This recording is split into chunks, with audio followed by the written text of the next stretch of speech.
Mortality తగ్గేటప్పటికి మనకు పిల్లి అయితే బొక్క పెట్టిందనమాట, మామూలుగా కాదు. సో 15 పిల్లల దాకా చాలా పెద్ద పిల్లలనమాట, మంచిగా గ్రోత్ వచ్చిన పిల్లలనమాట. సో అలాంటి పిల్లని ఎంచి మరీ కురుకు పడేసింది. అన్ని మెడ, తోక అండ్ మెడ, రెక్క, తర్వాత పేగులు, లెగ్ ఒకటే మిగిల్చింది, తల ఒక్కసి ఏమైనా కొరికిందా ఒకసారి మీరే చూడొచ్చు. సో ఎందుకంటే ఇంత పిల్లలు చచ్చిపోయినా సరే మనకే నష్టం అనమాట. సో ఎన్ని మోర్టాలిటీ వస్తే అంత వేస్ట్ అవుద్ది మనకి. ఇప్పుడు దాకా తిన్న పీడ అంతా మనకి వేస్ట్ అవుద్ది అనమాట. మీరు చూసుకుంటే ప్రతి ఒక్కదానికి రెక్క కొట్టేయడం, తర్వాత ఇది చూసుకోండి మెడల, దీనికైతే అసలు పేగులు కూడా తీసేసింది అనమాట. అంత దారుణంగా కొట్టేసింది. సో మనమైతే ఈ నైట్కి అయితే దానికి కాపలా ఉండైనా సరే దాన్ని కొట్టాలి.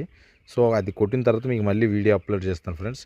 అంతవరకు సో మనమైతే ఇంతవరకు బాగా చూసుకున్న మోర్టాలిటీ తగ్గే అన్ని సమయంలో అయితే మనకి బొక్క పెట్టిందనమాట. సో దీనివల్ల మనకే లాస్ అనమాట. ఫీడ్ ఇవన్నీ కూడా తిన్నంత ఫీడ్ దాదాపు 15 పిల్లలు అయితే కొట్టేసింది. ఇది ఫ్రెండ్స్ వీడియో అయితే. సో వీడియో చూస్తున్న వాళ్ళు ఇప్పటి వరకు మీ ఫామ్లో ఇలా జరిగిందా లేదా కామెంట్ చేయండి.